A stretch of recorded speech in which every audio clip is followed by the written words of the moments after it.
针对这个国民党团的主张甲抗议的行动，有平面的媒体来做一份网络的民调，有95%的民众拢赞同，讲若要制止民进党这种收容的行为，就要用强的方式。副总统赖清德是声援总统蔡英文有提名监察院长的责任，讲若是对这个提名人选有意见，应该就回到立法院做实质的审查甲理性的讨论，敢若靠这个抗争未通啦。 副总统赖清德专工罗南去台南食品公司看工厂运作情形，面对外界咧关心讲，陈局被提名做监察院长的人事案，伊的看法安怎？伊讲伊全力收听。台北市从郝龙斌市长跟现在的柯文哲市长，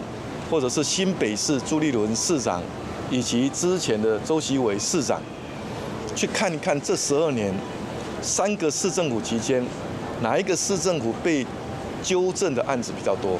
你就不难看出，其实高雄市陈菊市长所主政的时候，被监察院纠正的案件是最少的。